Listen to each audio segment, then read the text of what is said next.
Hi mga ka-MK! Another day, another mini vlog. For today's video nga pala, samahan nyo kami at meron kaming lakad na very light. Dahil nga Monday ngayon, hindi namin kasama si Kuya Crane kasi meron siyang pasok. Kasi talaga namin this school year na hindi mag-a-absent si Kuya. Sa this December and January, medyo mahaba ang excuse niya sa school. Babakasyon kasi kami ng very light, kaya isi-save na lang namin dun yung absent niya. Ito nga at kaalis lang namin ng bahay, merong isang bata na masandal tulog. Sundo nga pala muna namin si Tito Sus sa school. Pagkasundo nga namin sa kanya ay talagang kinuha agad ni Kit Kit yung lunchbox. Dahil hindi naman naubos ni Tito Sus yung mga baon niya sa school si Kit Kit ang kumain. Which is good naman kasi hindi masasayang yung mga pagkain. Hindi naman tumadumi at parang hindi naman siya kinain. Pihikan kasi talaga si Tito Sus sa pagkain. Meron siya na gustong pagkain kailangan yun yung bibilin mo sa kanya para hindi masayang. Sa sobrang katakawan ni Kit Kit, after niya kumain, talagang naantok siya.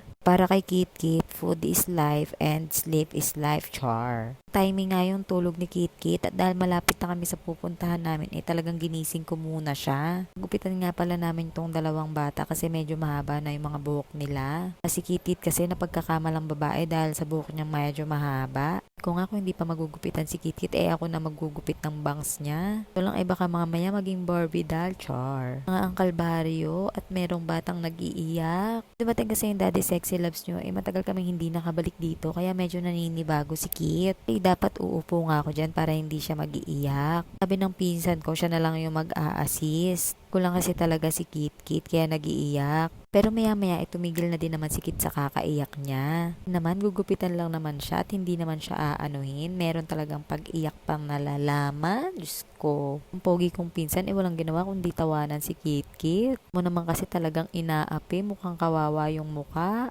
Ginugupitan lang naman siya para pumogi. Tanan! Tumigil na rin siya sa pag-iyak. Kasi siya lang naman yung mapapagod kakaiyak, ginugupitan lang naman siya. Ano-ano pang ang suhol ang sinabi ko kay Kit Kit para lang tumigil sa pag-iyak. Sabi ko magja-Jollibee kami at bibili ng toys. Kaya siguro tumigil din sa pag-iyak si Kit Kit at sobrang excited sa pupuntahan niyang reward, char. Ko kay kuya, ang bagay na gupit kay Kit yung clean cut. Yung tubo ng buhok niya medyo manipis. Dapat yung gilid ganyan talaga yung style. Pag tumubo medyo makapal-kapal na siya. Ata naman si Kit Kit kahit ano babagay. Hindi pala yung gupit ng Tito Sus namin. Buti na lang at siya yung naunang gupitan. Kasi nakita ni Kit Kit na hindi umiiyak, baka kako gagayahin. Ang ending talagang nag-iiyak pa rin si Kit Kit. Nakakaloka. Diba, walang bakas ng pag-iyak yarn. Behave na behave lang ang peg. Alam mo talaga, hindi nagligalig kanina. Sabi ko nga, wag na siyang umiyak para pogi lagi. Char. After nga niya magupitan dyan, sabi niya, kuya daw siya. Ibig sabihin, kamukha na siya ng kuya niya.